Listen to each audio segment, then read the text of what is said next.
This is the Gambling Gauchos. Welcome to the Gambling Gauchos. Whoa. Don't we need to do the... See? No, keep it just like that.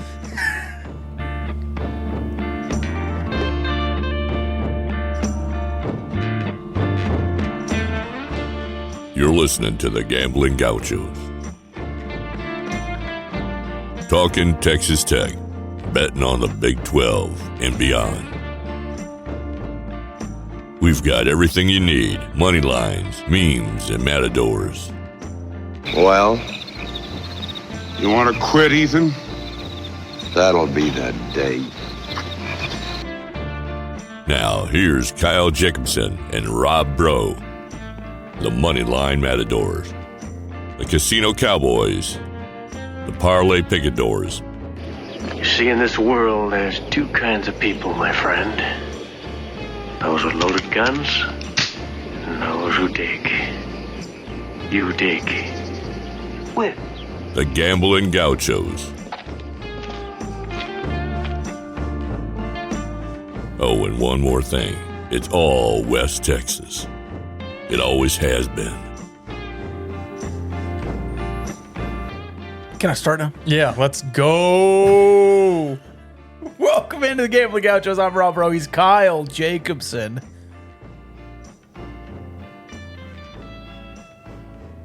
It's back. It's back, baby. I love our open. It's great. Really appreciate the guy who cut the voice. I forget about it every week. It's right here on the new board. Yeah, we'll figure it out.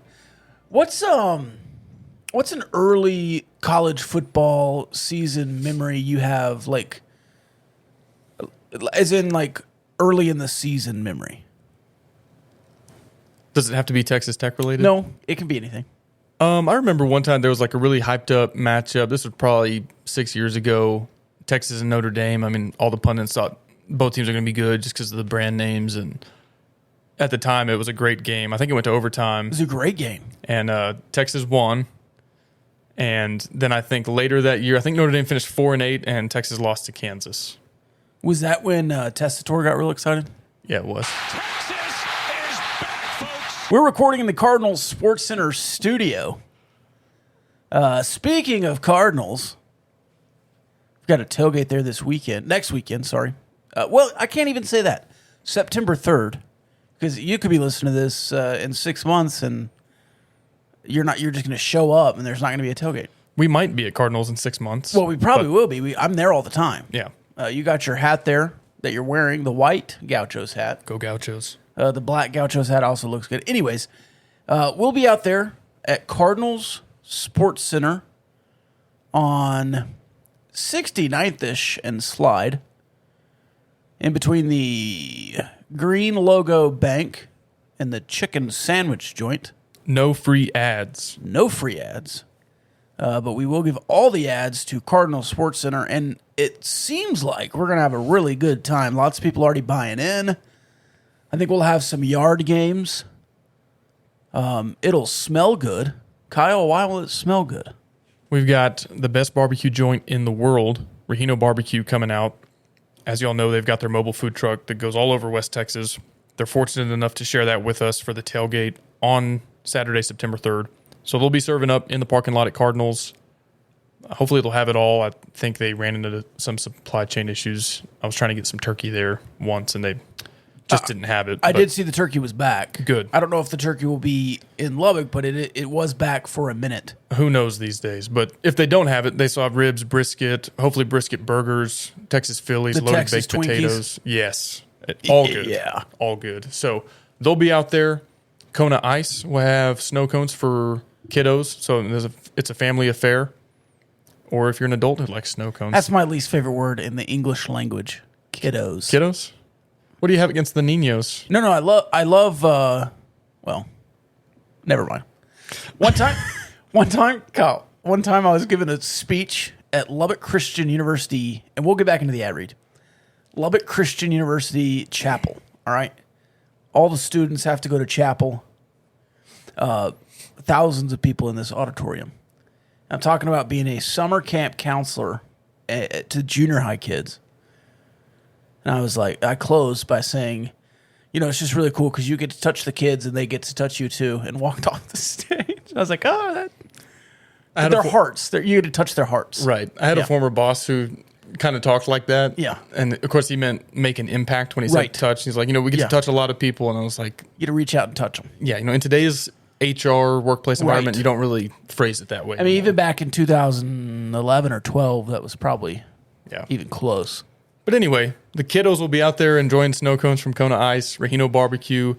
Still working on the alcohol situation. We don't know if that's going to be BYOB, if we'll have somebody serving. But stay tuned here and on Twitter, and we'll make sure you know before you show up. But either way, it's a lunchtime affair, and then we'll get you out of there in time to get to the stadium for the pregame tailgate. Tailgate twice. Right. Yeah, tailgate all day. Why not? It's week 1. You can't drink all day without drinking early. That's right. And if you drink too much, not at our tailgate, but just in life in general. Right. And maybe, I don't know, cause a catastrophic injury to yourself. Allegedly.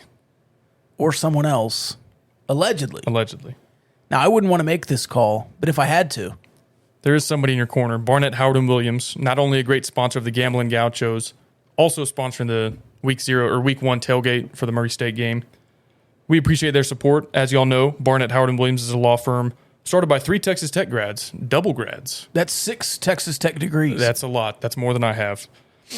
By under 4.5. Office in Fort Worth, but they handle cases all across Texas and, of course, still have roots in Lubbock. They'll be out there at the tailgate on Saturday. If you're a former Texas Tech football player looking for maybe an internship or something, and you're in law school, future BHW employee, it's worth coming out to see what they might have going on. Might be at the tailgate. They're one of the only law firms in Texas certified for Title IX student representation. They've defended students, including scholarship athletes, in Title IX litigation at all of the major universities in Texas. So that would also include like University of North Texas, UTEP, who are playing this week. 1.5 point spread on that game. We'll get into it. They hope you never need them, like you said, Rob. But if you do, you've got somebody in your corner who will get the job done. You can learn more about Barnett, Howard, and Williams by visiting their website, bhwlawfirm.com. Appreciate the support of the Gauchos and appreciate their sponsorship of the Week 1 tailgate. All right, so let's get right into college football. We have not discussed how we're going to do our pick segment this year. Not talked about it at all, really. You just informed me right before we started recording that we're going to pick every week 0 game, which I think is nuts. We're going to run through it. You don't have to take any action on them if you don't want to. But okay. There's not that many, so we have time to go through them all. So we'll take action on every Big 12 game this season. Yes. Yes. And that'll be something we do. So early in the season, we'll have, 10 picks-ish a week. There's actually some early Big 12 action, like Big 12 on Big 12 games. So really in week 2, there might just be 9 games. Anyways, all that being said, late in the season, we'll just have 5. So we might put action on like 8 games and just have some good plays outside the Big 12 that we put on. Because I don't want to just do Big 12. Yeah, we can also do like top 25 matchups. Well, I also don't want to, because when you're picking just games that people give you, you can't hunt lines. Mm-hmm. And if we're like, all right, we're going to do all the ranked games and it's Penn State, Michigan State, and I've not watched much of either team all year, and the line is cooked, I'm not making value judgments on that. Sure. So I think we'll maybe Kyle will give 3 of his own picks a week, and I'll give 3 of my own picks a week, and then we'll do all the Big 12 games and figure it out. This week, just because it's week 0. Also, what is week 0? Just call it week 1. It's an appetizer. Just call it week 1. No, because it's not week 1. It is week 1. No, it's not. It's week 0. Is there college football? Yes. Is it a week? Is it the first week? It's week 0. It doesn't count in this scenario. If it were a full week, it would be like a full slate of games, and it's not. I think do any of the teams that play this week play next week? Let me ask you this. Do any of the teams that play this week play next week? I honestly don't know. I'd have to look. UTEP maybe? Maybe. Or do they get a bye before Oklahoma? Let me ask you this, Rob. It's just week 1 extended. You go to a Mexican This food, is week 1, that's week 1. you go to a Mexican food restaurant Yeah. and they give you chips and salsa. That's food, right? Yes. It's not a meal though, is it? To some people, yes. No, it's chips and salsa. It's not the meal. And then you order the meal. This is week 0. And then next week, the second week of college football is week 1. Questions are rolling in on the Discord. Good. We'll get to those later. One more thing, too. We also might just tab picks and kind of like build out some parlays throughout the season that Yes. we're not going to go over every single one on the show. But if you want to follow along with us, there's a free app. It's called the Action app. And this is not an ad read, by the way. We actually use this. Yeah. It's free to download. Honestly, I would recommend it, but I wouldn't do ads for it. Yeah. It's useful for what it is, though. Yeah, there is a paid version, but you can download the free app. Yeah, just use the free version. And If they'll ask you to pay, don't pay. If you're not a gambler, this is the perfect app because you can still kind of track your performance and make picks for fun, which is mostly what we do, and kind of see, can I beat the spread this week or, pick some underdogs, build out some parlays and see what they would pay out. So it's a fun app. And so you can follow our picks there. You can make your own. My username is Kyle Jacobson. Rob's is Captain Rob. So follow along with us there, and there'll be more content there than there is on the podcast. And I will say, if you want to sports gamble, but let's say you're in Texas and you don't know if you'd be good or you're scared, just download the Action app and do it for a month or do it for a football season. And if you end up plus, then you can look at it and say, well, maybe this would be maybe not beneficial. You're not trying to go like make money gambling, but it's not going to put you in the poorhouse if you learn how to do it responsibly and at least get some idea of what you're doing before you actually start putting money somewhere. Yeah, it's a good way to learn. There are some consensus lines so you can kind of see how the line is moved. And there's also consumer content. So you can read articles. Like they might have an article, trends that we noticed week 1 in the NFL. And you can kind of say, okay, the home teams went 12-4 or, whatever. Yeah. And there's some trends inside the picks as well that you can look at. So it's a cool app to just comb through, especially if you're kind of a beginner. I will also say people are in our DMs all the time, at least once a week. Hey, what app do you guys bet on? Where do you guys bet? Do you have a bookie? No, we don't. Our official stance is all the picks we make are just for entertainment purposes. We are gambling gauchos. We do place wagers. They're always legal. And if you want to find your own legal way to place a bet, we encourage you to. But we are not going to give you recommendations on a book. Yeah, it puts us in a tough spot. Yeah. Especially if you are using an offshore book. A lot of them don't have the greatest reputations. We have been approached Yeah. by books, offshore books, and we do not feel comfortable telling Yeah, anyone and- to go to use an offshore book, even though a lot of people do. And to be totally transparent, I mean, we kind of turned down what seemed like a significant Yeah. amount of money, but Yes. we did our homework. We're like, I don't know if we can, in good conscience, recommend this to our listeners. I tried to sign up for that website and frauded out my card and had to get a new debit card. And I was like, I don't think I want to tell anyone to use this. My recommendation is if you live in a state where it's legal, do whatever you want. Yeah. If you're a Texas resident, do all the offshore stuff at your own risk. I'm not endorsing that. But hey, you can take a trip to Vegas, New Mexico, and do it there and have fun with it. If you really want to wager, I would get a popular, hypothetically, a popular app like I don't know, FanDuel, and then drive to the New Mexico border.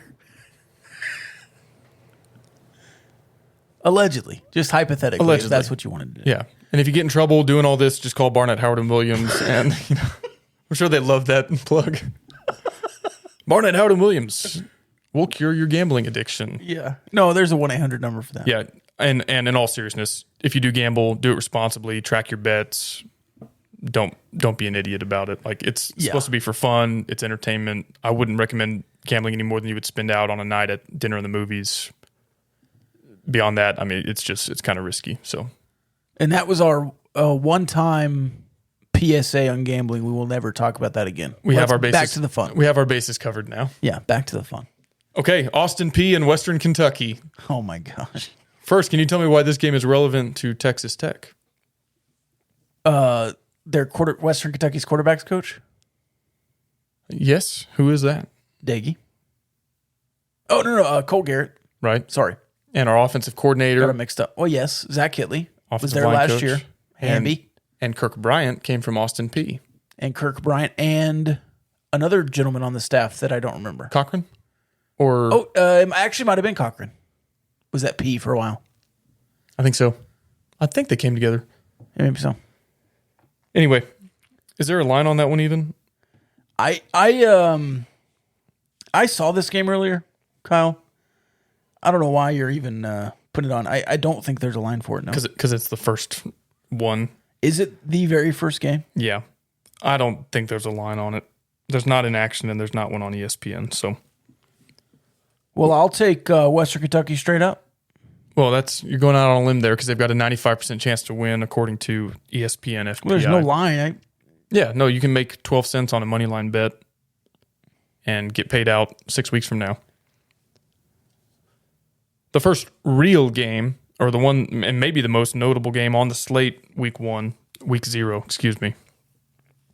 Nebraska at Northwestern, but in Dublin, Ireland. It was an accent. Ireland, Both teams 3-9 last year. not great. But Nebraska, as you might recall during our futures episode, I kind of boldly stepped out there and said they might have a good chance to win the Big Ten West. And it starts week 0. Do you remember what was it, Nebraska-Illinois game last year? Yes, brutal. Illinois' starting quarterback got hurt on the first or second drive of the game, yet they led the whole way, and Nebraska was favored by 6 or 7. And there was the punt fiasco where they were going to recover and the guy picks it up and throws it out of bounds. Yes. Oh, my gosh. The Scott Frost era in Nebraska. Yeah, Nebraska ended 0 for 5 last year. But they played an insane number of close, those 5 losses were by 12 points or something. Covered twice. I mean, they barely lost to Iowa. Yeah, lost to Iowa by 7 touchdown. 7, 9, 5, 7. So only one game was a 2-possession game. Right. And that was Ohio State, and they covered in that one. And we learned this later, but Adrian Martinez, their quarterback, was playing the second half of the season with a broken jaw held together by rubber bands. So, and then there are reports out of training camp that they have a contest to see how many times they can throw up. I mean, it's a weird deal at Nebraska. The offensive line, yeah. Yeah. And Scott Frost is recruited pretty well there, but they've just never been good on the field. So I, of course, They've not been closers, yeah. stepped out on a limb and said, this will be the year. Well, you identify with being a loser. What? No, I don't.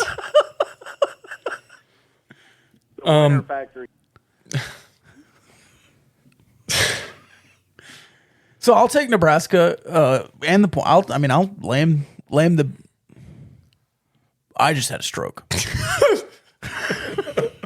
I'll take Nebraska and lay the point.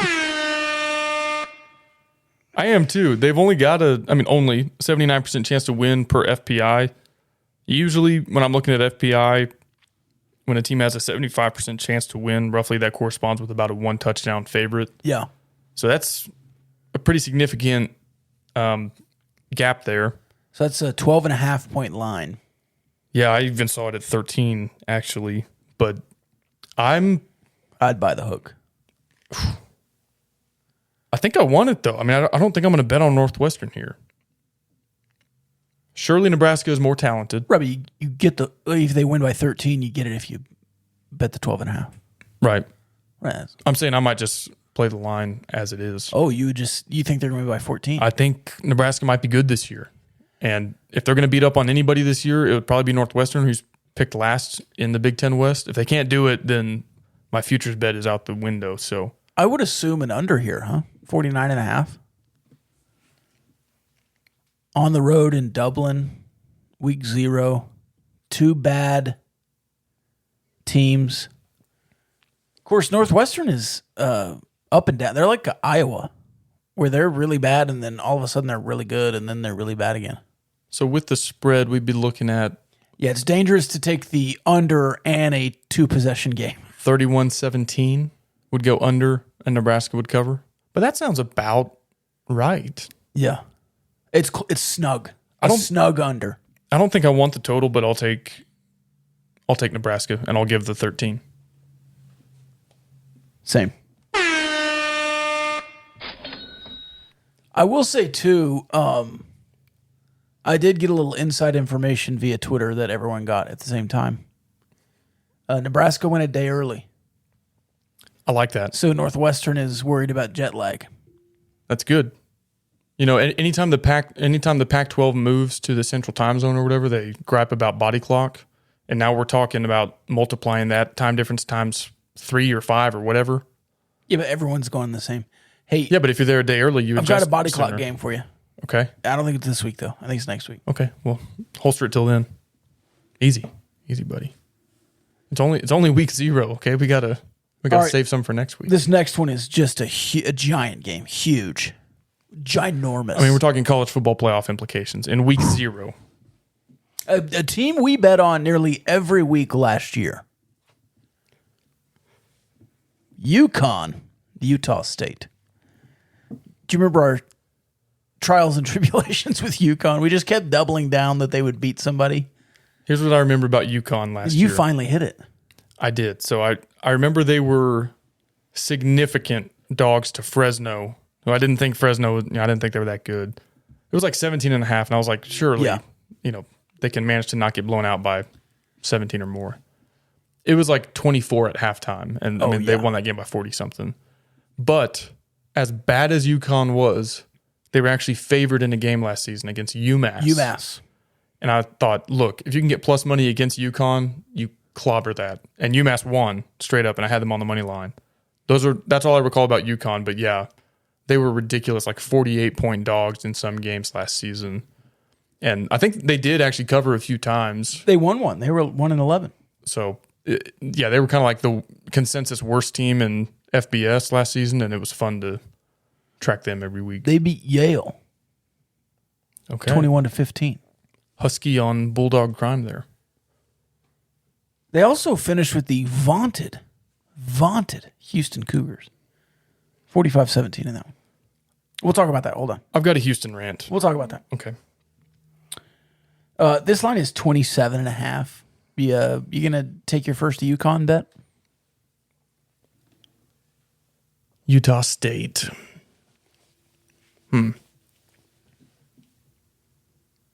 I'd be tempted to, just to kind of like to lean into the bit a little bit. Yeah. You get a new coach bump. Jim Mora, right? Yeah. Can he keep it within 27? I don't know. I feel like that's a sucker's. This is what got me last year. I was like, well, Yeah. I mean, surely you can cover that Giants. Yeah, but, why in the world would you? But no, bet they on this? can't. No. And Jim Mora is not a good coach. He's Never has He's a been. big name, Yeah. but he's not a good coach. Well, he was at UCLA. Right. He had a big job, but That's what I'm saying. he's not a good coach. He's Chip Kelly. Well, yeah, I think I might take Utah State and just root for the blowout. Okay, and I want to say something else. I'm not going to take that line, but I would take the over at 59.5. I want to say something else Uh-huh. to our listeners who are like, I'm not a sports gambler. This is what part of what makes sports betting fun is a game that's not otherwise entertaining. If suddenly you're rooting for the margin of victory to be a certain amount, even if a team is winning by 27, you still have a pretty vested interest in what happens next in that game, whereas most people would have to flip the channel. But if you've got, minus 27.5 and the current margin's 27, you're glued to the TV at that point. So it makes otherwise unappealing games entertaining. I've run into a frustrating problem on the Action app. What's that? You can't bet a money line parlay and a line on the same team. Right. That's standard. I can't take minus 13 separate from a money line parlay. Well, yeah, you can't do that in real life because you're just juicing the money line. Because if they win, they're going to cover. No. If they're an underdog. This is all favorites. Oh, okay. Well, then you're juicing the spread because if they cover, they're going to win. Yeah, but it's a separate bet. I might as well walk down to the Oh, I thought you said you were trying to. book. Thought you said you're trying to pair them in a parlay. No. Oh, No, if you do a parlay that involves Nebraska, you also can't, outside of the parlay, bet on the minus 13 oh, that is weird. in the action app. So we'll have to figure out a circumvent for that. That must be new this year, right? Well, and it also might just be because it's quote unquote verified. So I might make some that's why. unverified picks. I'm making all mine on unverified right now. Like for week 0. Maybe during Big 12 I'll get into verified, but yeah, they put stipulations on verified bets that aren't there for unverified. So I just uncheck that every time and gives you a little more freedom. There you go. That worked. Yeah, give me Utah State minus 27.5.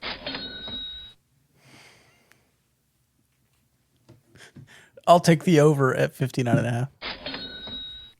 Semi-compelling game. Wyoming at Burt Bielema's Illinois. Similar. What? Is it? What? Is it compelling? Well, I mean, the line is a little more respectable than 27.5. Okay. All right. FPI gives Illinois a 75% chance to win. Like I said, that typically translates to being about a touchdown favorite. However, they're currently favored by 12. That's an offense that's not built to really run and gun and outscore you by a whole lot. The line has moved in Wyoming's favor. It opened at 10.5. Now it's 12. Give me the Cowboys plus 12. Ooh. Now, I thought Illinois was better than they played last year. And they had the quarterback injury, kind of up and down production.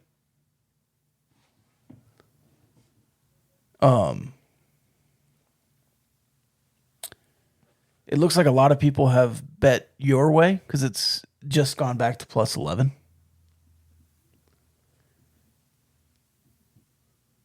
It's in Illinois. I would snag this minus 11. I don't really like either one, though. Fair enough. Florida State versus Duquesne. I don't see a line for that. I don't either, but Duquesne won straight up, right? In at Duquesne a couple years ago. Against who? Against Florida State. No. Or did they beat Duke? And it wasn't Duquesne. I don't know. Was it James Madison? James Madison beat Duke. They beat Virginia Tech a long time ago. Jacksonville State beat Florida State? Yep. Did you see that story today? And Old Dominion beat Virginia Tech like within the last Old Dominion. 4 years. That's what I was thinking of. Hey, put Jacksonville State in your brain, too. We'll talk about that afterwards. So you have a Houston rant and a Jacksonville State topic. FAMU versus North Carolina. Again, don't see a line. I'm rooting for the Tar Heels this season, though. So this might be the most compelling game. This is the you were on them hard last year. Yeah, and I was wrong. They've just recruited consistently well. They've stacked like 4 or 5 recruiting classes together since Mac Brown got there. You don't have a pick on Charlotte, Florida Atlantic? I do. I hadn't gotten to that one yet on my list. Oh, okay. Sorry. Oh, no, you're right. I skipped over it. Hey, I'm a believer in Will Healy. I'm getting 7 for Charlotte. I'm probably splashing 1 unit Charlotte plus 7 and 1 unit on the money line. I'm not going to trail the money line, but I like the plus 7. Plus 240? You don't want a little bit of that? Not this early, no. Will Haley beat Duke last year. I don't have 17 units to splash in the first weekend. You do in the action app. I guess it's not the first weekend. It's week 0. Oh, yeah. It's like free money. But it's still the first weekend, even though it's week 0. It's week 0, so it doesn't count. Okay, the narrowest line of week 0, an in-state game at the Sun Bowl, which I think I read is sold out. For this game, North Texas, coached by Seth Luttrell, they are 1.5 point favorites in El Paso against the Miners. What do you think about that one? Hammering UTEP in this game. Fading North Texas. Says Luttrell made the worst. I'm going to stay here if you don't give me this play in the history of coaching decisions. He should have gone to Kansas State when he had the chance. He's going to rich rod himself and not be able to move up at all. You know what hurt Seth Luttrell at North Texas more than anything? Losing Graham Harrell. That, and I think Sonny Dykes at SMU. Because I think Seth Luttrell proved that UNT can be a job where, look, you have all the recruiting right in your backyard. Any guy who's a fringe Power 5 guy but maybe doesn't quite get those offers, you could snatch up, say, hey, your parents can come watch you play every single game. But as soon as Sonny Dykes got to SMU, I feel like they became that program in the Metroplex. So I think that hurt him too over the last 3 or 4 years, however long that was. I'm torn on this. North Texas, 60% chance to win according to FPI. And I don't know. I think I'm going to trail you, though. I don't feel great about it, but I'm going to go UTEP, especially if the Sun Bowl is rocking. It's easier for me to root. When's the last time they had to sell out? I don't know. It had to be a while back. Maybe when Tech played there one of those years. Maybe. That's usually probably one of the biggest games on their schedule. I think Texas played there maybe once, twice over the years. I think I remember watching that growing up. But yeah, it's easier for me to root for UTEP, I think. I like El Paso. Big love for El Paso. West Texas. So I think I'm going to trail you on that, even though the numbers tell me not to. But I'll probably go money line with UTEP. Yeah, and you might as well at that point. Right. Of course, a 1-point loss would be utterly devastating. Yes. Week 0 if you go money line on a 1. Yeah. 1.5. Maybe you go 1 unit on both. Yeah, a little hedge. Are you a Nevada or a Nevada kind of guy? Nevada. I don't know. I hardly say it. Nevada is a 9-point favorite at New Mexico State in Las Cruces. Oh, I missed this one. Yeah, decent. I thought Hawaii was next. Yeah, no, you got one more in the mountain time zone before we get that far west. Oh, I must have had this in my parlay. Yep, there it is. I did put Nevada money line in my 4-leg all chalk can't miss money line parlay. Love that. And I would double down. -9. I like that. Action shows this one opened at 12.5 for Nevada, all the way down to 9. Yeah. Oh, wow. People are hammering New Mexico State. That makes me want to pick Nevada even more. I think I'll take Nevada minus the points. 55% of the bet percentage has gone to New Mexico State. Nevada lost their coach to Colorado State, Norvell. Right. Jay Norvell. But they were 8-5 last year. New Mexico State was 2-10. And I know it's in Las Cruces, but that's a touchdown and a field goal. I think that's manageable. They won their last one. The only one that matters, right? So yeah, give me Nevada -9. That's another one that there's at least semi intrigue in. I'll tell you what, though. I tell you what, man.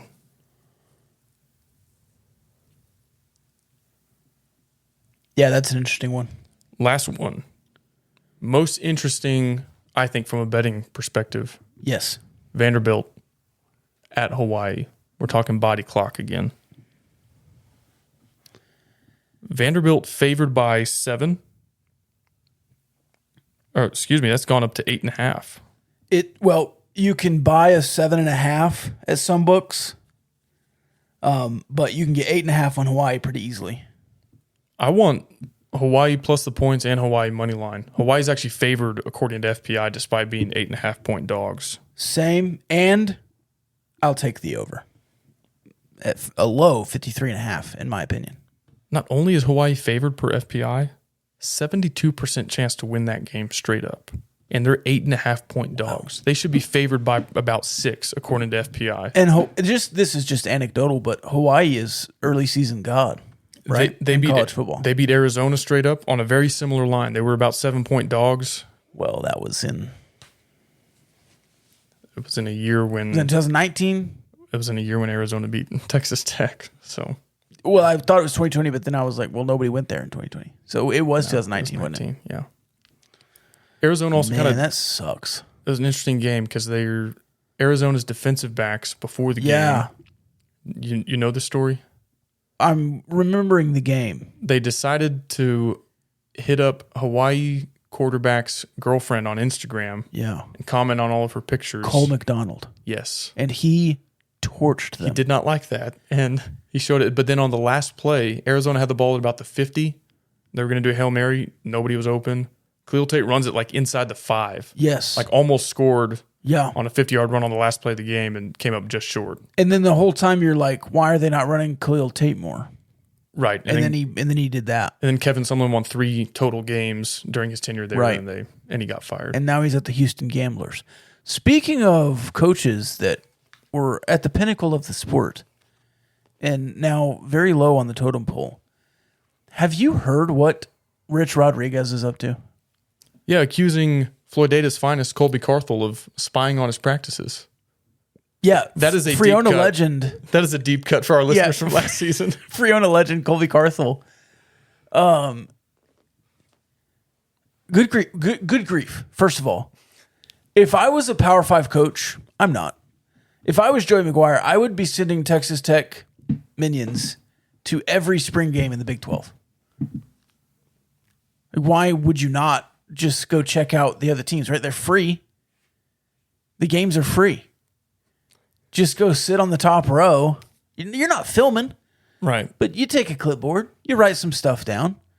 You say, that guy looks like he could do something maybe. It's not extensive notes, but why not go watch?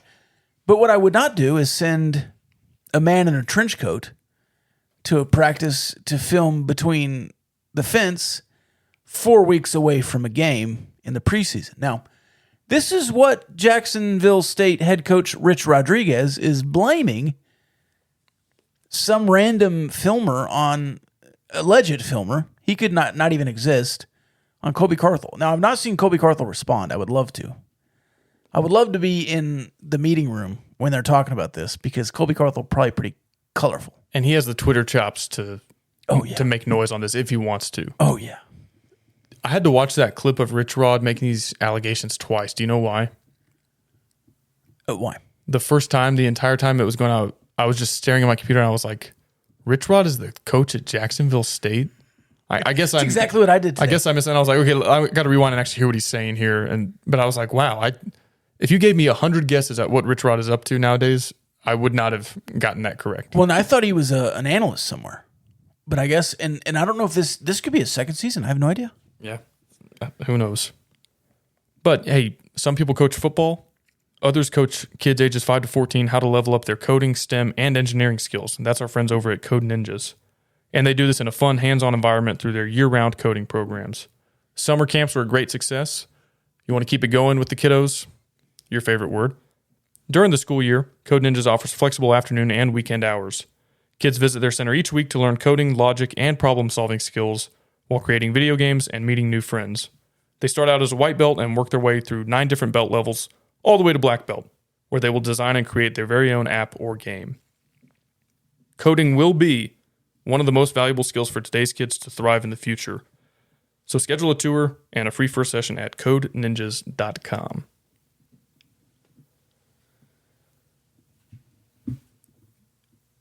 Sorry. What? What do you want to get into next?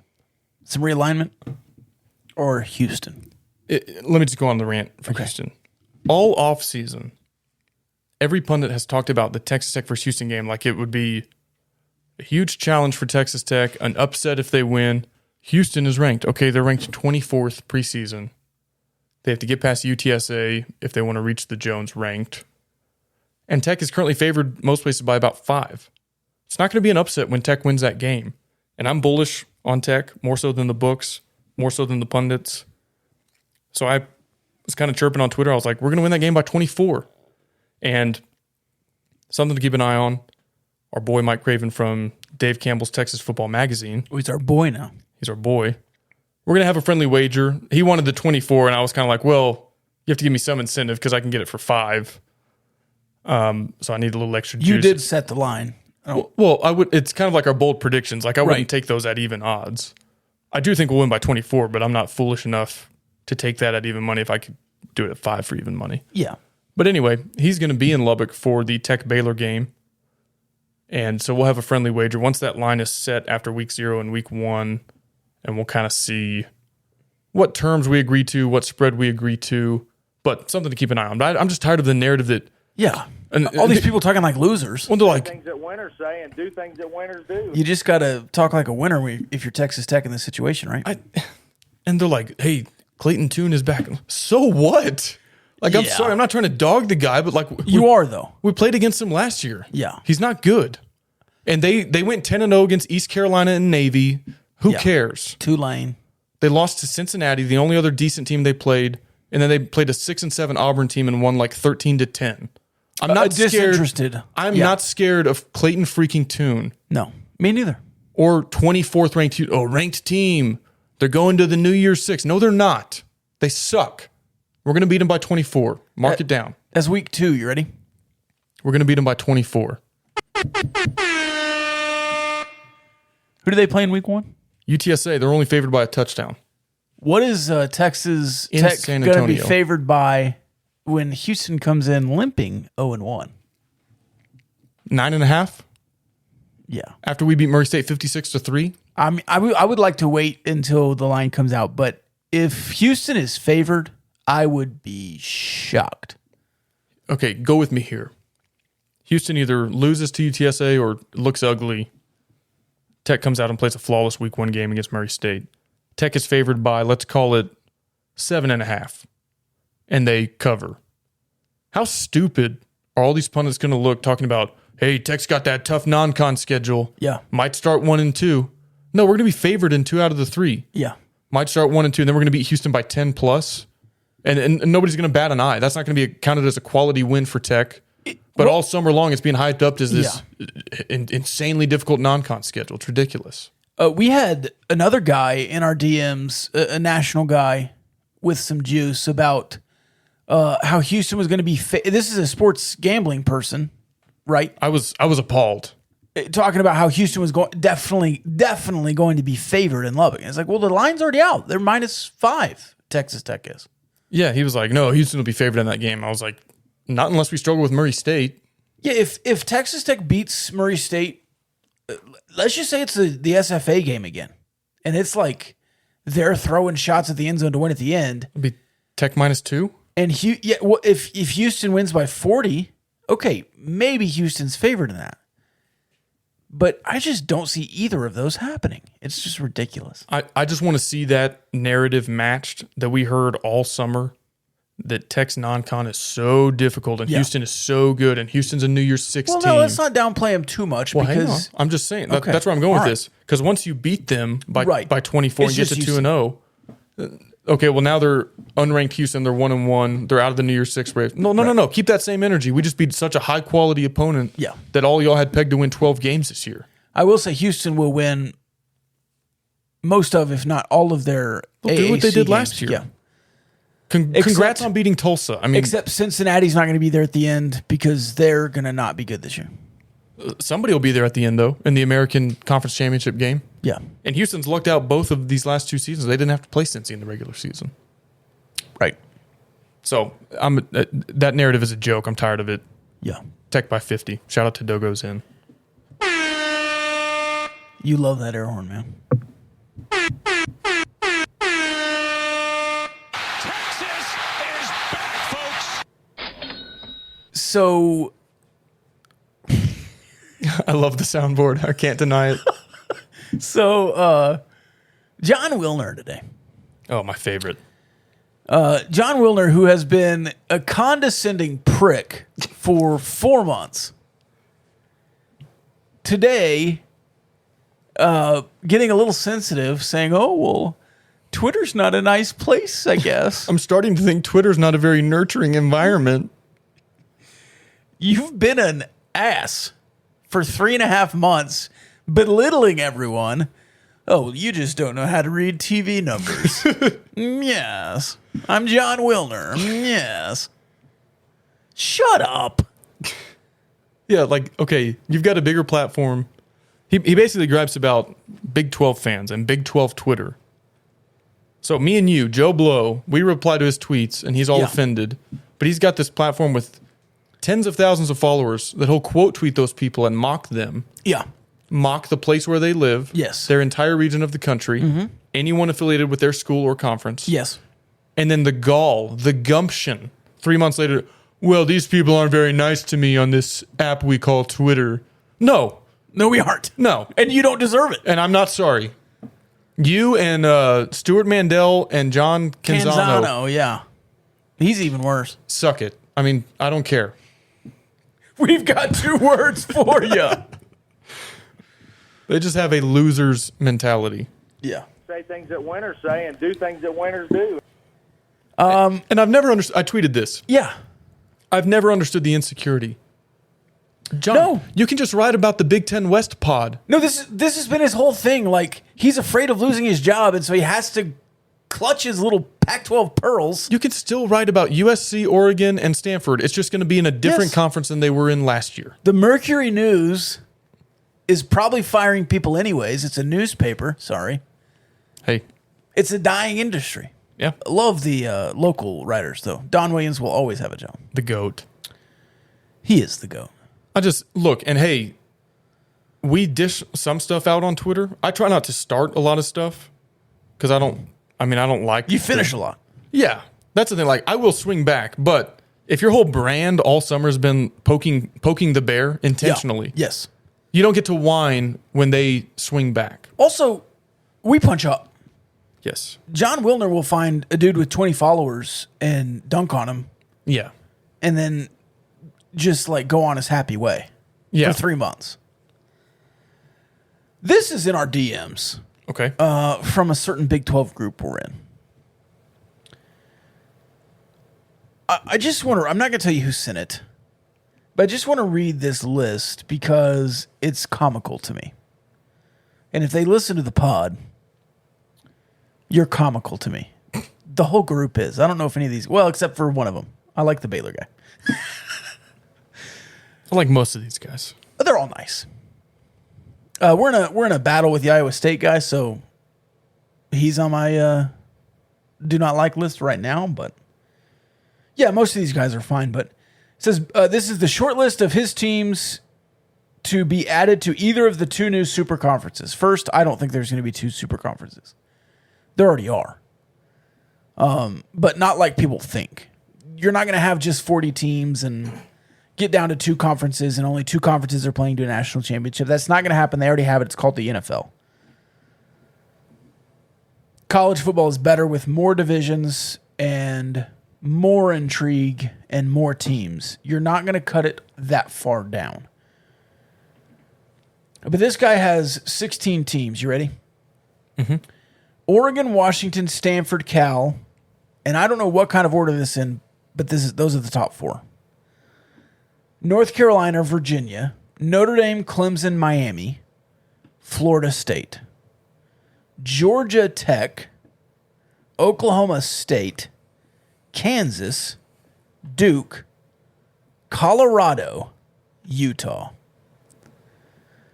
Those are the 16 schools, according to this guy, on the table for a super conference. Yay or nay?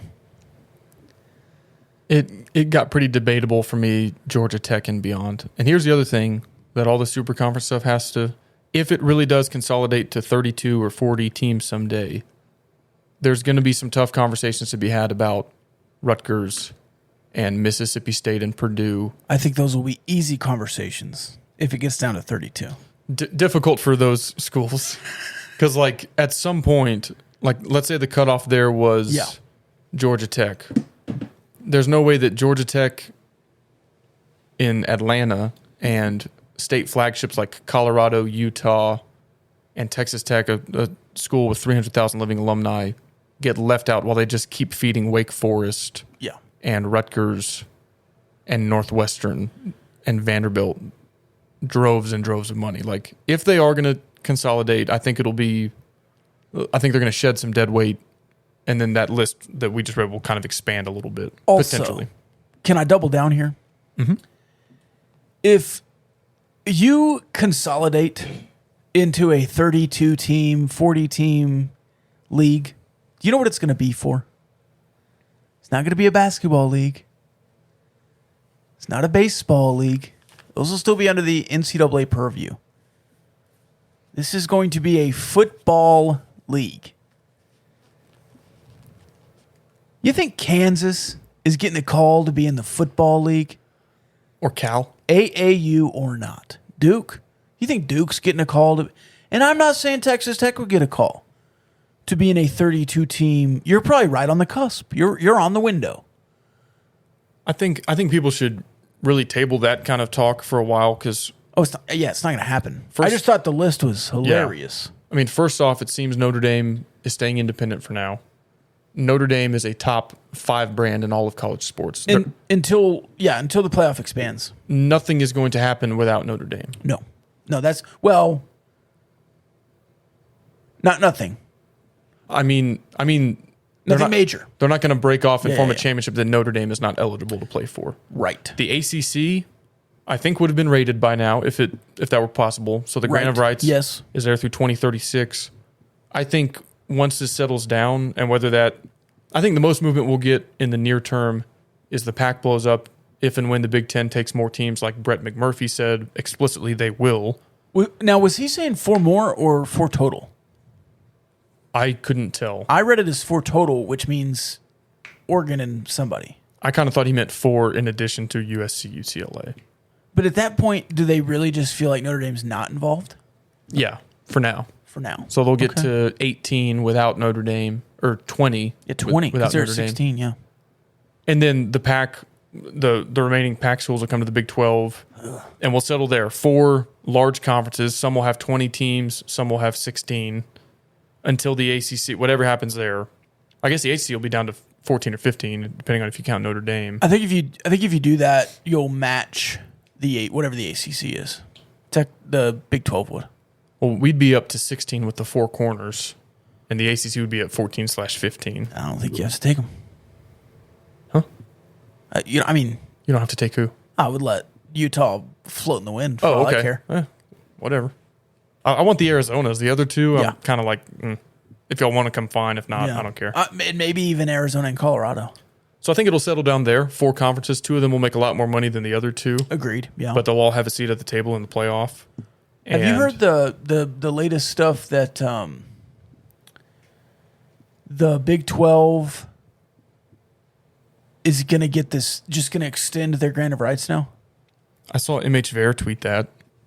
Oh, was that from MH Ver? Yeah. All right, never mind. So, yeah. I forgot where I saw that. I do think, so here's the interesting component. We talked about this maybe a couple weeks ago when the Big Ten announced their TV deal. ESPN was shut out, and I was making the case that the Big 12 could be in position to occupy some of that late night window, which is very valuable to ESPN because there's no competition. Now there's some scuttlebutt that ESPN could come back to the table with the Big Ten and basically air, if the Big Ten has 4 or 6 West Coast schools. Just the West Coast games. Yeah. And so that would... But why would Fox give that away? Like, if all those can be on Fox Sports 1, why not just air them on Fox Sports 1? Well, I think so that would be the natural progression. I think the Big 12 maybe could negotiate something with ESPN to... So here's all these Mountain West. Yeah, so you'd be like ESPN and ESPN2 with the Big 10 on the really late night window, and then the third game is on FS1. So that would be Stanford, Cal, Washington, Oregon going to the Big 10. Yeah. So but think about this. Like, the Big 10 is obviously the bigger brand in those conferences, but if Northwestern is playing at Stanford and they're both 3 and 5, and you've got ranked Oklahoma State versus ranked Utah, that Big 12 game will take the ESPN quote unquote primetime late night slot over the Big 10 game. So you could still be on ESPN without any competition really. And that could be valuable for the new Big 12, especially if you've got, by then, if you've added the 4 corners schools, you would have 2 teams in the Pacific time zone, Arizona State, until daylight savings in November. And you'd have Utah, BYU, Colorado in the mountain time zone. So you can't quite start as late as if they were Pacific time zone, but you'd have some late night inventory, which is all I'm saying. So that is an interesting component of all this. Maybe ESPN does go back to the table with the Big Ten for the Big Ten After Dark window, and that might impact the Big 12's TV negotiations. If the Big Ten does that, they have neutered the Big 12. And I was worried that they neutered them with the NBC, CBS stuff. I disagree. But they would, we talked about it already. We didn't talk about that But part they of would, it. yes, we did. The late night? Well, a little bit. But they would be cutting your legs out from under you if they do that first. Yes, they would. No. Yes, they would. You want to know why? Yes, but I'm not going to agree with you. Well, I mean, you can agree with facts or not. That's up to you. But in 2016, Texas Tech played Arizona State in one of those late night windows on ESPN. Right. Had more than 1 million viewers. You have never, I say never, I'd have to double check. I think I looked at all these going back 5 years. You have never drawn 1 million on Fox Sports 1 in the afternoon playing West Virginia, Oklahoma State, Kansas, whoever. Right. In 2019, you played the late night window on FS1 against Arizona. Counterpoint. 700,000 viewers on that one, I think. Still more than you're producing in the afternoon. So there is interest there in an Oklahoma State, a Texas Tech playing a school like Arizona State, Utah in that time slot. They've performed well on these exact channels we're discussing. Yeah. I know that, a ranked Tech versus Arizona State would be a bigger draw than Indiana at Cal in the same window. What about Ohio State, Oregon? No, you're not ever going to win that. Counterpoint. If they did it first, they would hinder what you could do, is all I'm saying. I don't think they would. It's the same number of games on. You'd have 3 games: ESPN, ESPN2, Fox Sports 1. Right. You'd probably automatically get Fox Sports 1 because they can only play even if they've got 6 teams on the West Coast. That's if you work with Fox. Hang on. 6 teams on the West Coast. Okay, forget everything you're saying. Wait, we're talking about different things. Well, hang on. Let me make one more point because value doesn't matter here. Let me make this point. Okay. Let's say they have 6 teams on the West Coast. 3 of them will play at home. 3 of them will play on the road most weeks. The 3 that play at home are not guaranteed to be 7:30 p.m. local time kickoffs. Sure. So you could have very little competition. Right. And default to ESPN even if you don't have a great matchup. And I would assume that if Oregon and Ohio State were playing, they would not be playing a night game that either NBC or Ohio State Fox is not going to go that. to Oregon to play at 7:30 Pacific time. They're not going to do it. No, yeah, that's what I'm saying. So you don't have to compete with that. The NBC or the CBS would buy that game because it would be the premier game of the week. Yeah. And here's the other thing. Go ahead. You've said this 3 times, but I haven't got to say anything, but go ahead. This is where playing in 4 different time zones is really advantageous. Yes. Because, yes, you're not going to be primetime Fox at 11 a.m. That's Sure. the Big Ten. You're not going to be primetime CBS at 2:30. But if you're shouldering that, which I don't know if there's interest there, we've talked about that a couple episodes ago, you can play on a semi-major network from 11 a.m. through 1 a.m. when the last game ends, if you're in the right spots. So Right. I'm still optimistic that if everything is negotiated well, you could still wind up in a pretty good spot here. Yeah, and I think it's important to be a national conference like your Mark said. But my whole point here, and the original thesis that I was saying that you're trying to refute but not really speaking to, is that if the Big Ten negotiates first, you don't get to dictate what you want to do. You have to do like the rest of what they didn't take, is all I'm saying. You could get a much better deal if you got to ESPN first and got some exclusivity. But if the Big Ten is there, you'll have to hope you can do some things and probably wonder or assume that you can do some things, but it won't be exclusive, which is what I would like in the West Coast area, because you're not exclusive in the East Coast with ESPN. You're not exclusive in the Central Time Zone with ESPN, but you could be in the West Coast if you got there first. So you're saying if the Big 12 negotiated ESPN After Dark first, Yeah. that ESPN would just say, okay, we won't air Stanford versus Michigan State Not that they won't air it, during but, that time slot. but yeah, if they're not a media rights partner with the Big Ten, yeah. But they would still want to become that as soon as they have 6 West Coast schools in the Big Ten, even Sure. if the Big 12 goes first. Yeah, sure. And if the Big 12 went first, I just feel like you could say, hey, but we get some preferential treatment here. And I think you can work that into the contracting. I think ESPN would say, no, we're going to try to get Big Ten After Dark. When that's fine. But, just say, hey, but you're the Big 12 conference, and then if we're not there, you can air their games. Did I address the point you were making? Yeah, but I think I'm right and you think you're right. Okay, so. well, that's different. You shifted the goalpost there because you said I wasn't. No. You said I wasn't addressing your point. You didn't. I just asked you if I did. You said yes, but I was wrong. So did I address your point or not? I'm not asking if I addressed it well or correctly, but did I address it? Yes, that's not moving the goalpost. You were kind of obfuscating there. You're saying that I was talking past, that we're talking past each other, and we were talking about different things. You don't have exclusivity, and I'm not concerned with exclusivity. You can just beat out a bad Big Ten game. But the Big Ten has exclusivity. Right now they do, because you haven't negotiated anything yet. You could be on CBS, potentially. I'll believe it when I see it. I mean, I'm just saying you could be. You could be on Fox. You could be on ESPN. You might have to compete with Stanford, Michigan State. It would have been really cool to own CBS, is all I'm saying. Well, it's not going to happen. No, obviously. So let's get the shoulder but programming. But it would also be cool. And still be on CBS. You're talking like a loser again.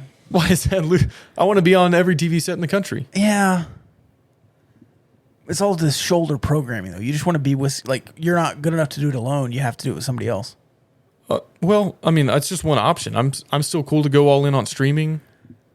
I'd love to be on TNT, TBS, national broadcasts.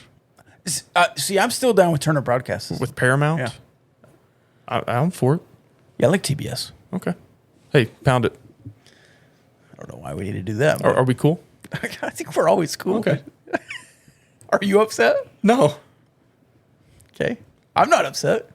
I did try like 4 times to just say one thing and you wouldn't let me because you were like, well, I already know what you're going to say. That's not the question. And I'm like, no, you don't know what I'm going to say. I knew everything. No, you didn't. We've talked about this for 6 straight weeks. What do you mean I didn't know what you were going to say? Not that part. What part? About if they had 6 schools, only 3 would play at home and they're not guaranteed to be in the late night window anyway. Right, but there's a chance they are. Yeah, there's a chance. Well, probably only one of them is. Yeah.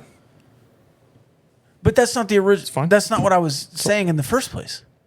I'm not saying that is what you were saying. 10 minutes. That was my point. And I'm not saying that was your point. You spent 10 minutes Kyle-splaining something that I did not say. That's all I'm saying. I didn't say you did say that.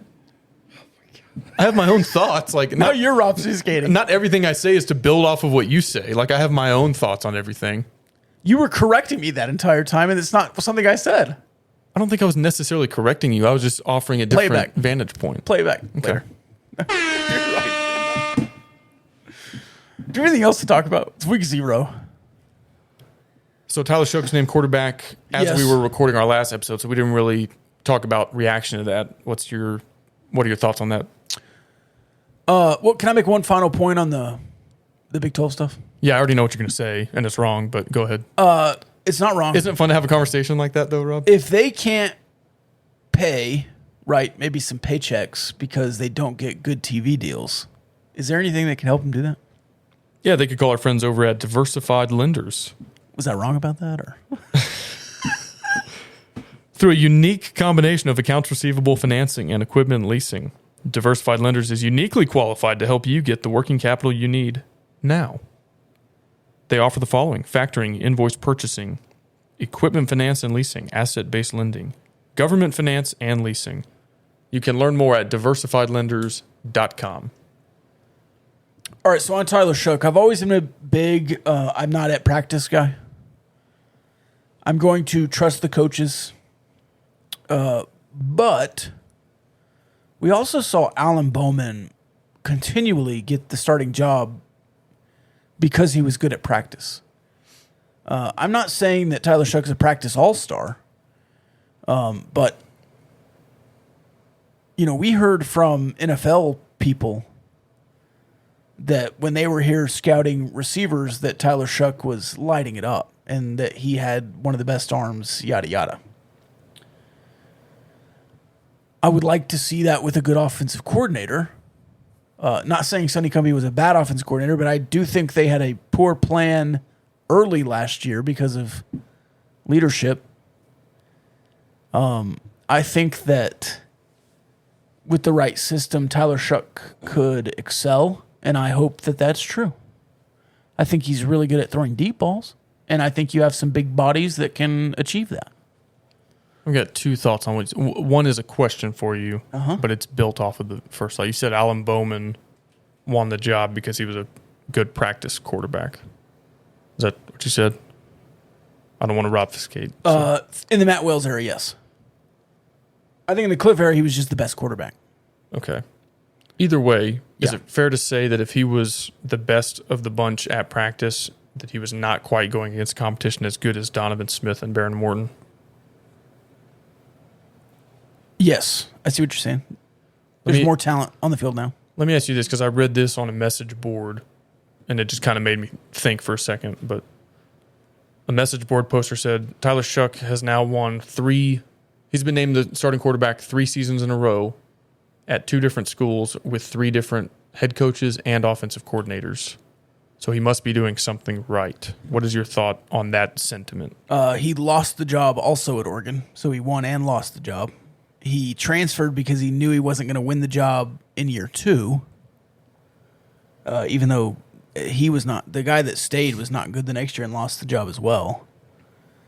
But yeah, he's really good at spring football. I mean, look, I think Tyler Shuck will be good. I think he will throw good balls, but he obviously had some processing issues early at Texas Tech last year, and just like I'd push back on that a little telegraph. 2 pick sixes. One was with a broken collarbone. The other, we think Easy probably ran the wrong route. Sure. Yes. Which is still, that's chemistry. That's being on the same page. The mishap with Easy. I'm not talking about the collarbone. So I don't know. I've really kind of convinced myself that I didn't see a big enough sample size to determine one way or the other last season. Right. And again, we're not at practice. Right. They've seen more than we have. Yeah. Zach Kitley knows quarterbacks better than I do. But can you tell me a play last year where Tyler Shuck made something happen that was dynamic? Besides just throwing it down the field to Eric Ezukanma against Houston?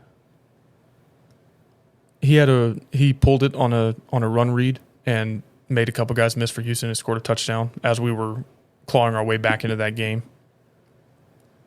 I think that fits the criteria of what you asked me. Made a couple guys miss. Did I see him escape from a collapsing pocket and make a really good throw on the run on 3rd and 12? Mm-hmm. No. Did you see Donovan Smith do that? Yes. Twice for touchdowns. I saw him do that. I didn't mean to do this. I didn't mean to set it up this way. I saw him do that exact same thing on his first drive against Iowa State. You were about to go 3 and out. He escaped the pocket, threw on the run. You got a first down, scored a touchdown on that drive. Laser. Maybe the next 60 minutes of that game go entirely different if you go 3 and out on the first drive there. But here's the deal. I think Donovan Smith is inconsistent, and we saw that from week to week last year.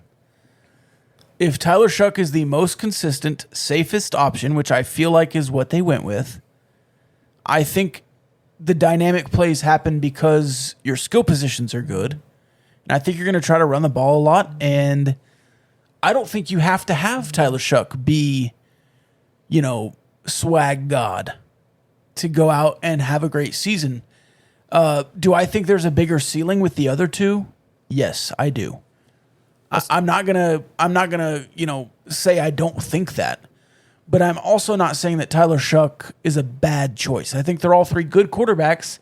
I think Tyler Shuck is the safe choice, and if he's great and moves on next year, goes to the NFL, good for Kitley, good for recruiting, bad for the team, short term, because then you're starting a new guy all over, and I just kind of in year 1 wanted the guy who's also going to be the guy next year to start this year. And that might be short-sighted on my side because you got to win some games early to set a tenure. I'm always fascinated at the fan discourse regarding the quarterback position. Yeah.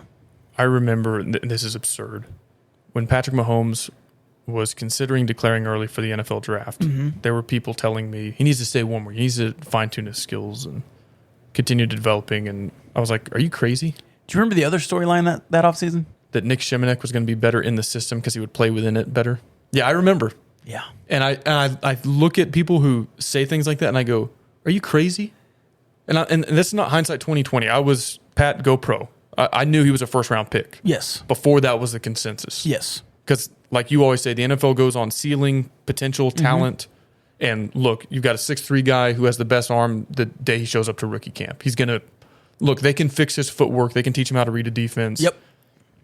But here's the thing is there seems to be, when you've got 3 quarterbacks, much less 2, but 3 quarterbacks, and everybody wants a different guy to be the starter and has different perceptions of the current guy, I think it's fair to say you were probably on the more bearish spectrum about Shuck. Again, just kind of gathering some stuff from reading fan perspectives on a message board.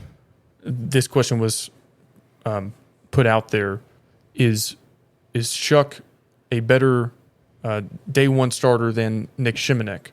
And I said no. Shimanek threw for 4,000 yards, 33-10 touchdown to INT ratio. I said if Shuck matches that this year, I think we'll all be very happy. And there were people replying who thought I was stupid and who were like, Shuck is better by a mile, not even close. I mean, these are their words. And I go, guys, if that's true, we're about to see 5,000 yards and a 4-1 touchdown to INT ratio.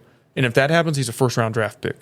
And to me, that's just a pretty high ceiling. He's a top 10 draft pick. That's a high bar to clear. If he's way better and a miles better than what Nick Shimanek put out there during his lone season as a starter. Can I be honest? I hope they're right. I hope that I do look stupid for saying that at the end of the year. I just hope he's Nick Shimanek. I'd take it. You're going to a bowl. In fact, Nick Shimanek would have been 8-4 with a good defense. Or a couple more made kicks. And Patrick would have been 10-2 with a good defense. In 15. I think in 16 there were some other issues. But in 15... So, anyway, I say all that. Legitimate people it's not just trolls are saying that? No, I mean, I don't think so. I mean, what has he done? What is shit? In all honesty, what has he done? They're buying the dream, And I drank a lot of Kool-Aid this offseason. I hope they're right. I mean, Shimanek threw for 4 touchdowns against Kansas.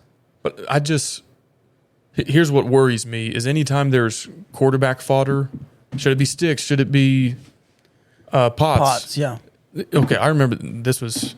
McLean Carter or Alan Bowman, 2018. I had an ex-girlfriend in college who told me Seth Dagey was awful. Yeah, well, and that's why she's your ex. Yeah. In the middle of the 2012 season, at one point, he had ascended to like the Heisman conversation. Yeah. Tech was like 5-1. His numbers were better than anybody's. And I go, if the ceremony was today, he'd probably have a seat in New York. Yeah. They just came off beating Geno Smith. And she thought he sucked. And I was like, I don't know what you're watching. I think he can spin it. So anyway, when you start from a position of controversy and mixed feelings on who the starter is, who the backup is, I feel like everything gets put under the microscope. And now anytime Shuck airmails one, makes a bad read, Donovan should be, and like Twitter's going to blow up. Oh, yeah. Put in Aaron Moore. And I'm going to be really annoyed at that also just because and it's going to be all season. I mean, if you're 5-0 and Tyler gets to the sideline and throws a pick 6, bring Donovan in. Bring Barron in. And the casual fan, I don't use that as a derogatory term, but the casual fan kind of, like if there's one player who they know on the team, it's probably the quarterback. Yeah. And so they'll ascribe all the success and all the woes to the quarterback, which is not fair all the time. So I'm just not excited for what's going to be posted in the Facebook groups and on the message boards all season. The Facebook groups. Like let's say we start 3-0. Yeah. You beat NC State in Raleigh. Uh-huh.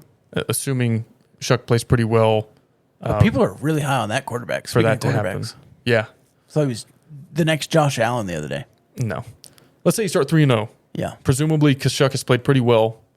And then you lose to Texas. People are like, that's why we should have started down. It's like, no, we would have all taken a 3-0 start 4 weeks ago. So I'm just not excited for that part of how this season is going to unfold. I hope Florida International Tyler Shuck shows up. Yeah. The middle portion of that game. I also just have faith in Zach Kittley. I think is what it is. Yeah, me too. And I think that any quarterback is going to be able to find throws in that offense. And I think the offensive line is going to be better. I think we're going to run the ball really well, which is going to open things up for whoever the quarterback is. Yeah. Because if they need to put 6 or 7 in the box to stop Brooks' time, not Tosh time, but Brooks' time. Yep. then that opens everything up for your playmakers like Miles Price. And I saw Tyler Shuck last year against Stephen F. Austin in an empty set with the blitz in his face, not have the ability to change the call or call a timeout even. And I believe that was a sack fumble in the red zone. So if there truly is some, processing and freedom at the line of scrimmage to where you can check plays, I hope that Gidley's given him the tools to check out of a zero fade look against a 6-man rush where 6 are on the line of scrimmage. You want to get to the Discord mailbag? I would love to. If you want to join the Discord, you can join us on Patreon, patreon.com/gamblinggauchos, $5 a month. Gets you access to exclusive interviews, including the one we just did with Texas Tech Regent Dusty Womble, the namesake for the basketball practice facility and also a huge contributor toward the new football facilities that we're all excited about. He had some really good insight. He was there for Patrick Mahomes' announcement, being inducted into the Ring of Honor. Kind of gave us a little bit of the backstory on the Chris Beard bobblehead thing. So that was an interesting interview. We also have interviews with Fardaz Amack, the big man transfer, Cody Campbell, Matt Mooney, Sonny Cumbie. A lot of good stuff in the Patreon, and the Discord is blowing up 24/7. So, hey, let's listen to Dusty Womble. We'll talk a little bit about the football facilities coming up. There was some news that broke earlier this summer when Kirby Hocutt and the Texas Tech Athletics Department unveiled the plans for the South End Zone design. And I know you were a huge contributor to that, and it took a lot of people kind of putting their heads together to make that work. The renderings look awesome. I think it really excited the fan base ahead of Coach McGuire's first year. Can you tell us a little bit about that contribution specifically and what that football facility is going to mean for Texas Tech moving into kind of what seems like a new era of college athletics? Well, we got involved with the basketball training, and they had a practice gym, but they were just in dire need of having a training facility, both the men and the Lady Raiders, and once we got that done, the last piece of the puzzle, other than really redoing the baseball complex, which other donors have really stepped forward and have that addressed, was really the football training facility. Cody Campbell coming forward and really being the champion for the South End Zone project is just really icing on the cake. It's really going to make that football training facility so much more effective. Nearly all of the coaches' offices are actually going to be on the second level of that South End Zone.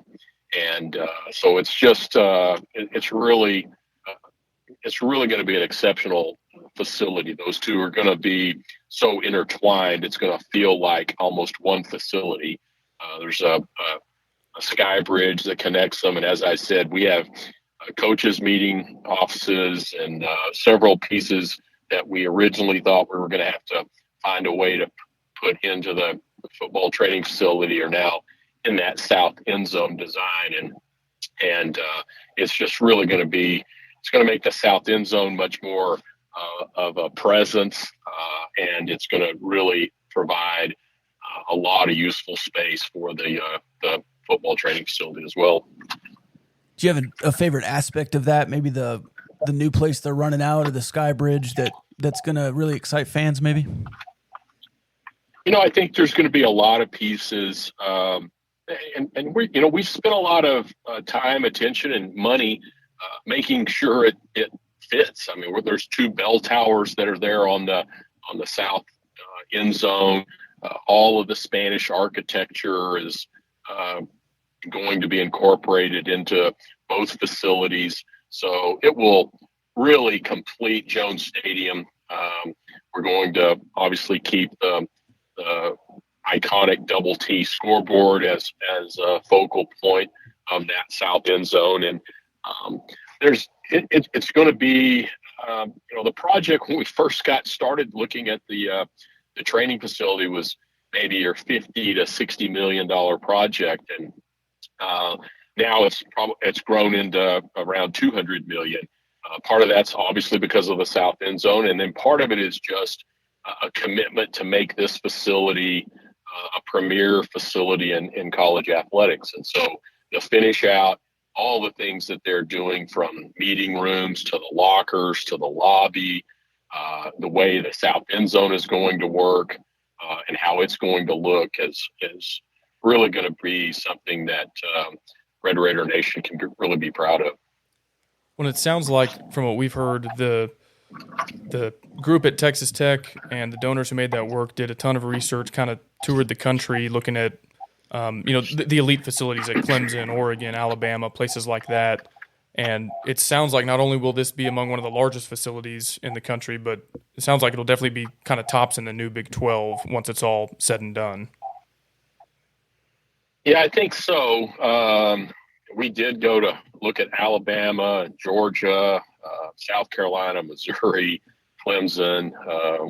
We've looked at a lot of the college facilities. We also looked at some pro facilities to get ideas. The fact that it's tied to our indoor facility and the south end zone really makes its overall footprint really enormous. And we're fortunate that we have the land to put it all contiguous on our campus next to the stadium.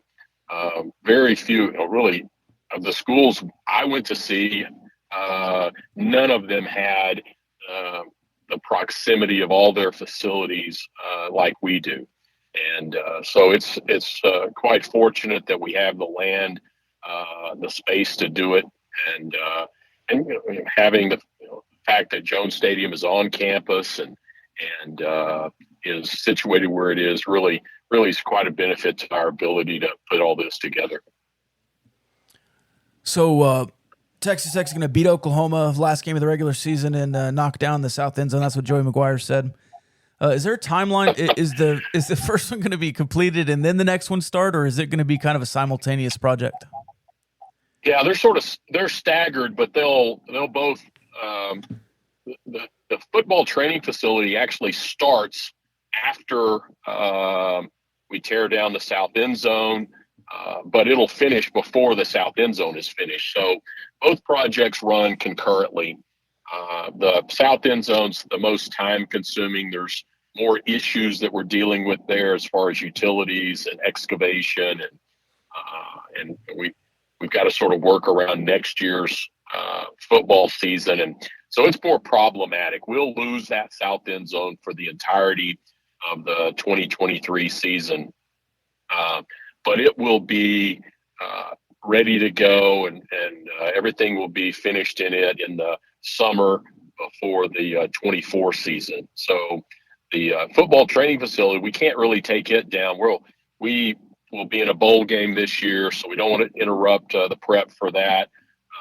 And then we've got some, obviously, recruiting we have to do. So at some point in time, we've got about a 30-day window. We're trying to figure out exactly when we kick that process off. But we will take down the existing football training facility next spring, and then it'll take us about a year, maybe 13 months to get it built.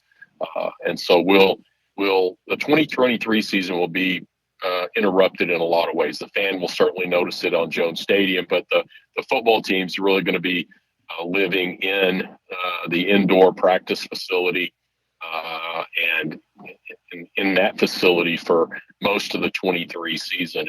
And so it'll be a little inconvenient for all parties, but once we get this ribbon cut and everything opened back up, it'll well be worth the wait. Setting some attendance and sellout records there in 23 with less capacity.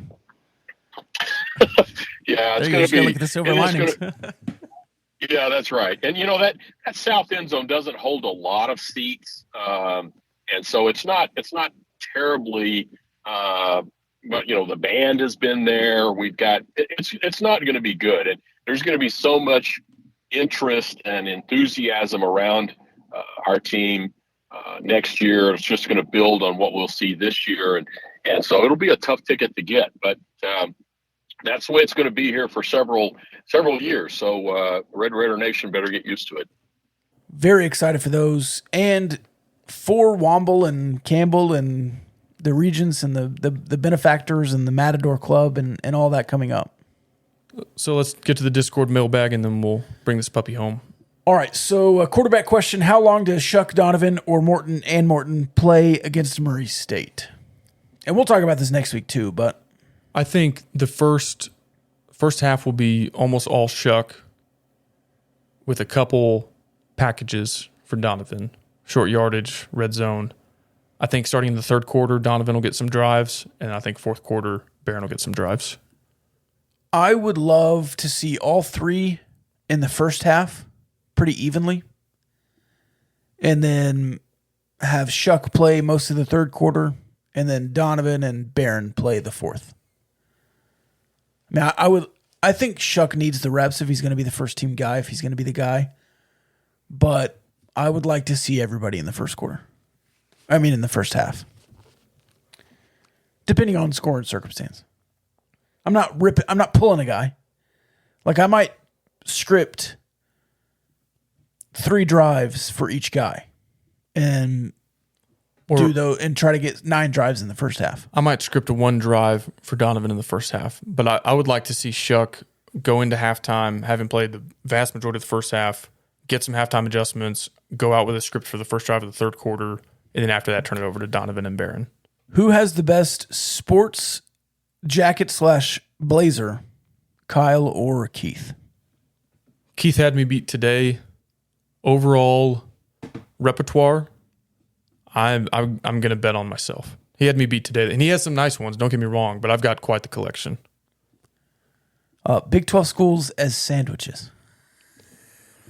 Oh boy, I think I'd have to do like Big 12 football teams maybe as sandwiches, and be like Kansas is the tuna melt.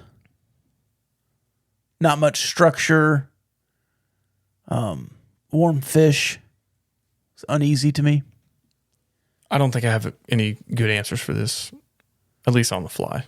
Maybe Texas Tech would be a meatball sub.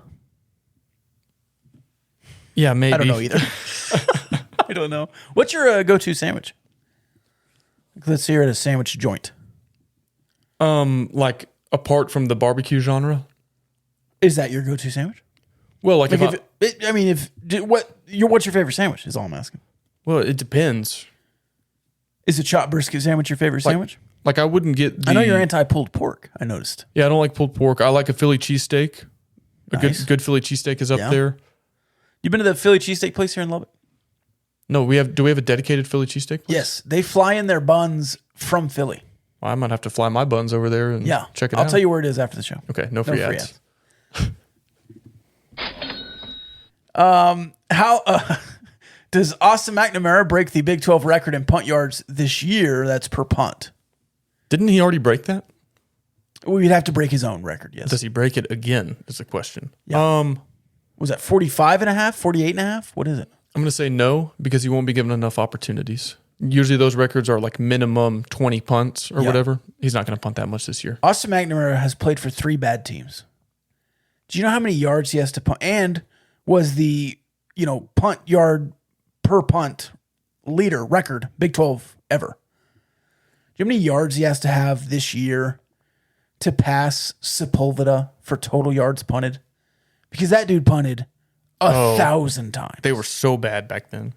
I mean, people talk about Texas Tech being bad and having not in the same stratosphere. They've not lost more than they've not won less than 4. Right. Even in the COVID year. Like, people just forget that Baylor was 2-10 in a good year for a long time. Iowa State was 3-9, 42 straight seasons. They had a stretch. I looked this up the other day. They were 6-75 in conference play over a span of a decade or whatever it was. They talk about themselves like they're the best, one of the best programs in the Big 12 because they've been good for 4 years. And you want to know why? They've been awful every other year. You want to know why?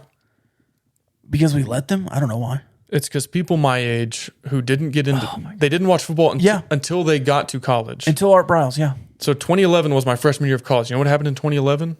Yeah, them and TCU. that was the first game of the season. Then they beat OU at Floyd Casey, and then RG3 won the Heisman. So kids my age who went off to college and went to Baylor, that's like all they've ever known. Yeah. But people like me who were watching the sport from when I was 5 years old, Baylor was the worst team in the country. Awful. They were Kansas. And they don't remember, but like that is ingrained in my mind for 15 years before they got to this point. So it frustrates me that Baylor fans are, oh, we're Baylor. It's just always been this way. It's who we are. I'm like, no. You were the doormat of college football. Did we answer a question there? What was the? It was a punting question, and you said, I don't know how many yards Austin no, McNamara needs to pass Daniel Sepulveda. Oh, like almost 2,000. Like a ridiculous amount of yards. Well, he had 700 alone in the Oklahoma State game last year, or whatever it was, because we punted on every drive practically. That's true, but in 3 years, McNamara's like at not even 4,000. Yeah. And he's at like 6.5. He's pretty, like just a ridiculous amount. Yeah, that's like the records you don't want to break. Like he has all those accolades from the Oklahoma State game last year. It's like cool, but that was the worst game I've ever watched. Who is the best at trolling for each Big 12 school? Oh, I could probably actually lean into this. Big Game Boomer. Easy. Well, I don't know. Oklahoma has a lot of them. But Oklahoma has Red Dirt. Boomer's in a class of his own. Well, though. that's true. But They do have some good ones. But I wouldn't call. I mean, he's a national guy. I wouldn't really call him an Oklahoma fan. I know Boomer's in his name, and he's maroon, but well, it's crimson. Whatever. My friend David Collier would not appreciate the maroon. Hey, and this is something I never knew. Did you know Oklahoma State was originally Oklahoma A&M? Yes. And they were Oklahoma A&M Aggies? Yeah. I did not know that. Do you have any answers for this one? Is it us for tech? I mean, it's you, yes. Okay, yeah. I don't want you to have to shoulder the blame there. No, I mean, I'm happy to. I would gladly say that all these lists have been mine, but I don't want to take away your credit. No, I don't need any credit. UT is Kyle Umlong. Oh yeah. Baylor might be Drake Toll. He refers to TCU's campus as a La Quinta a lot, and that is good. He has some stuff like that. There's another guy over there that, and maybe that's a TCU fan. Joe Goodman is pretty funny. Joe Goodman is Baylor. funny. I wouldn't really call him a troll. Yeah, I don't think he's a troll. He's just funny. The other thing, so when you call somebody a troll, some people might think that's demeaning. Yeah. I think it's funny. Well, and it's a credit to knowing the audience. Right. So I'm using this in a positive. I'm not calling anybody names. There are different classes of trolls. Yeah, that's true. That's true. The troll that you are is knowing engagement and engagement baiting. Yeah. Which is a form of trolling. And I think it's a good thing, right? We're in this game to get engagement. Right? Yeah. No? I mean, if we're not, am I shattering the illusion here? That's what makes me laugh doing these lists every day this summer. People quote tweeting me like, good job fishing for engagement. I'm like, yeah, you quote tweeted us. Yeah. Iowa State is Cyclone Larry. Trolling? I think so.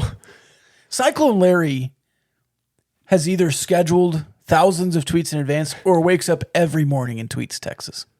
Well, he took the summer off. He didn't tweet for a couple months. He did. But I'm still getting to know some West Virginia accounts. They don't seem to care enough to have a dedicated troll. Yeah, they're kind of. Yeah, I wish they were a little more engaged. Here's some Big 12 projections from Joey Helmer, 247. Helmer. Never heard of this guy. Do you want me to start at the bottom? I will. Sure. These are Big 12 records.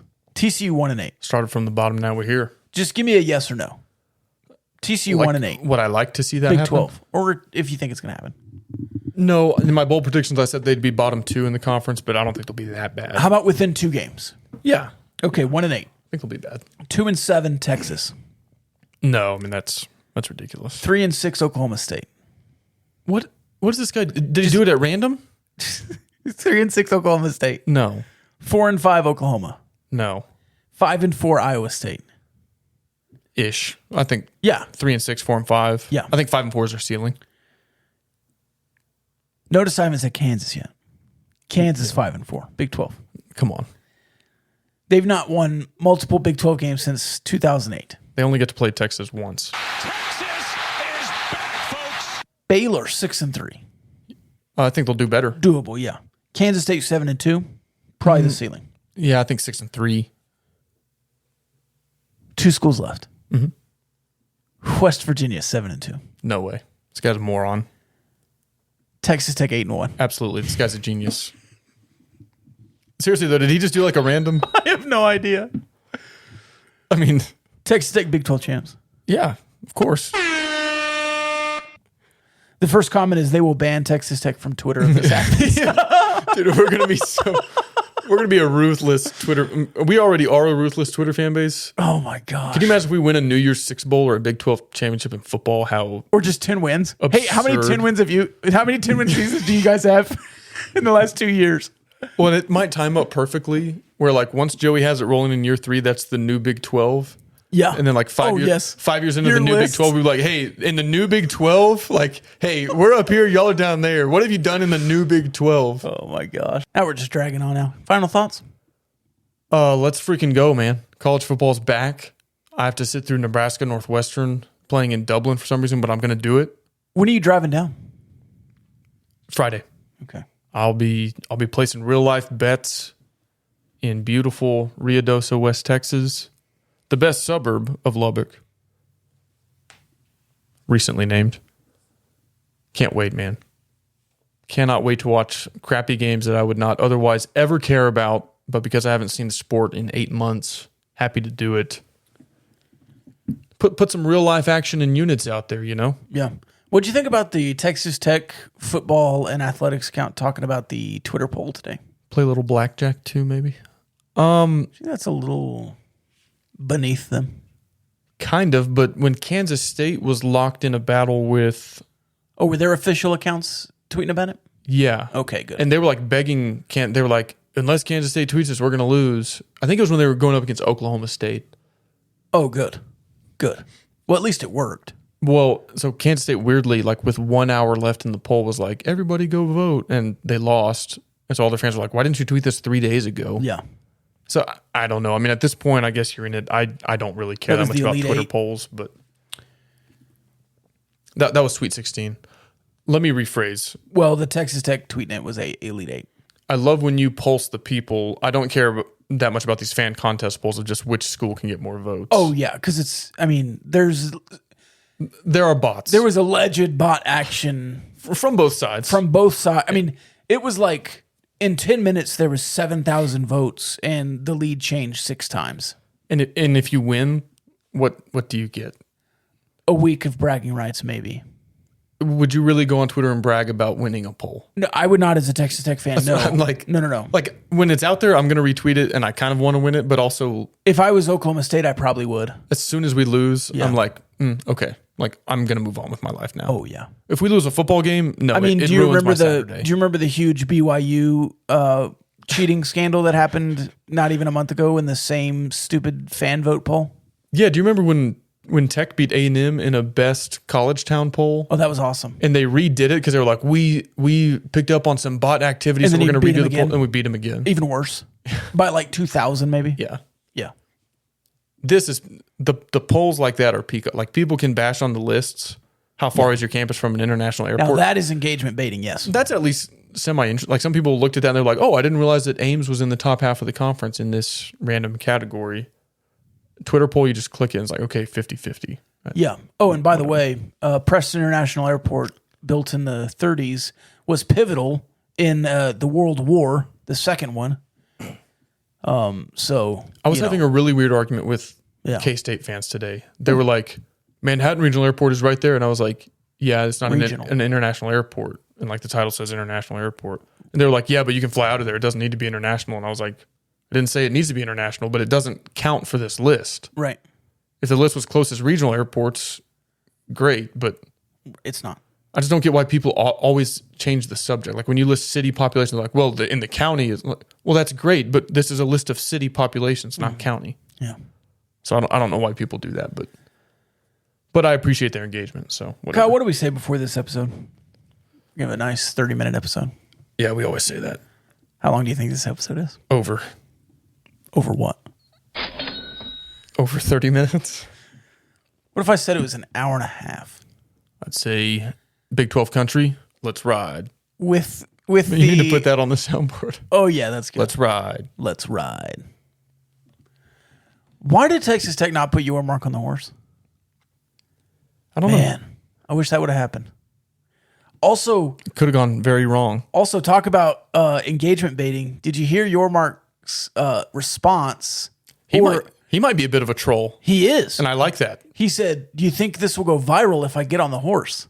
Oh, hell yeah. Well, his other quote, he said, I'm going to go visit the remaining 8 and then the new 4. And he was like, the other 2, like, we'll see. We'll see when we get there. Something really dismissive. I was like, oh, this is chef's kisses. I love this guy. He gets it. All right. Join the Patreon, $5 a month. Love y'all.